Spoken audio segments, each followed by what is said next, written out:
Golden शेर और उड़ने वाला डायनासोर। हजारों साल पहले एक बहुत ही सुंदर जंगल था। उस जंगल का राजा एक गोल्डन शेर था जो जंगल में रहने वाले सभी जानवरों से बहुत प्यार करता था। जंगल के सभी जानवर बहुत खुश थे।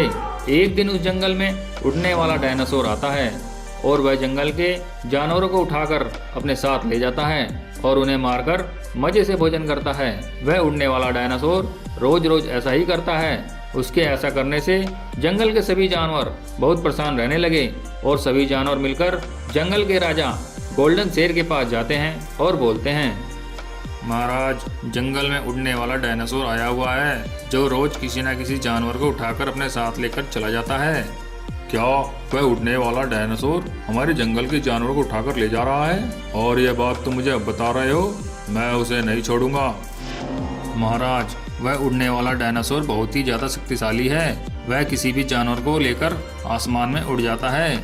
हम में से कोई भी उड़ नहीं सकता। उसे मारने के लिए हमें एक प्लान बनाना पड़ेगा। सही कह रहे हो गोरिल्ला, हमें जल्दीबाजी में कोई फैसला नहीं करना चाहिए। हमें उस उड़ने वाले डायनासोर को पकड़ने के लिए कोई तरकीब निकालनी होगी। महाराज, हमें ऐसे जानवर की तलाश करनी होगी जो उड़कर उस डायनासोर का सामना कर सके। ऐसा जानवर तो आसपास के जंगल में कोई नहीं है जिससे हम मदद ले सकें। उसको मारने के लिए हमें कोई और तरकीब निकालनी होगी। सभी जानवर मिलकर सोच रहे होते हैं। तभी गोल्डन शेर के दिमाग में एक आइडिया आता है और वह बोलता है, दोस्तों, मेरे पास एक आइडिया है जिससे हम उस उड़ने वाले डायनासोर को पकड़ सकते हैं।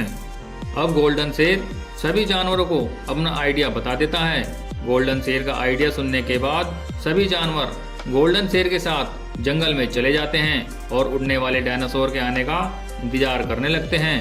कुछ देर इंतजार करने के बाद वह उड़ने वाला डायनासोर उस जंगल में आ जाता है और एक साथ सभी जानवरों को देखकर बोलता है, अरे तुम सभी एक साथ मरने के लिए क्यों आ गए?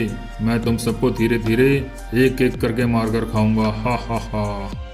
उड़ने वाले डायनासोर की बात सुनकर जंगल के सभी जानवर डर जाते हैं। तभी जंगल का राजा गोल्डन शेर बोलता है, अरे कायर, उड़ने वाले डायनासोर इन छोटे छोटे जानवरों को मारकर अपने आप को ताकतवर समझता है। अगर हिम्मत है तो मेरे को मारकर दिखा। गोल्डन शेर की बात सुनकर उड़ने वाले डायनासोर को बहुत गुस्सा आता है और वह बोलता है, अरे गोल्डन शेर, अगर तू पहले मरना चाहता है तो कोई बात नहीं, मैं तुझे ही पहले मारकर खाऊंगा। हा हा हा।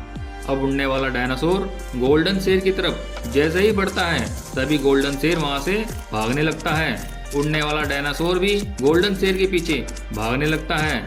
गोल्डन शेर थोड़ी देर दौड़ने के बाद एक बड़े से पिंजरे में चला जाता है और वहां पर रुक जाता है।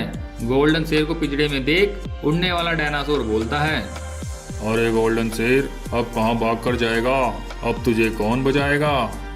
अरे उड़ने वाले डायनासोर, बड़ी बड़ी बातें मत कर। अगर हिम्मत है तो मुझे मार कर दिखा, अभी पता लग जाएगा तेरी ताकत का। अब उड़ने वाले डायनासोर को बहुत गुस्सा आता है और वह गोल्डन शेर को मारने बड़े से पिंजरे में घुस जाता है। और वह जैसे ही पिंजरे में घुसता है जंगल के सभी जानवर मिलकर पिंजरे को बंद कर देते हैं। गोल्डन शेर छोटा होने के कारण पिंजरे से आराम से बाहर निकल जाता है और उड़ने वाला डायनासोर बड़ा होने के कारण उस पिंजरे से बाहर नहीं निकल पाता और उस पिंजरे में कैद हो जाता है। कुछ दिनों के बाद उड़ने वाले डायनासोर की भूख प्यास के कारण उसकी मृत्यु हो जाती है। उड़ने वाले डायनासोर के मरते ही सभी जानवर बहुत खुश होते हैं। तो देखा दोस्तों, किस तरह गोल्डन शेर ने उड़ने वाले डायनासोर से अपने जंगल के जानवरों की रक्षा करी। दोस्तों, इस कहानी से हमें सीख मिलती है कि हमें मुश्किल वक्त में भी धैर्य से काम लेना चाहिए और अपनी बुद्धि से मुश्किल काम को हम आसानी से कर सकते हैं। अगर आपको हमारी ये वीडियो पसंद आई हो तो प्लीज़ सब्सक्राइब कीजिए, लाइक कीजिए और कमेंट कीजिए।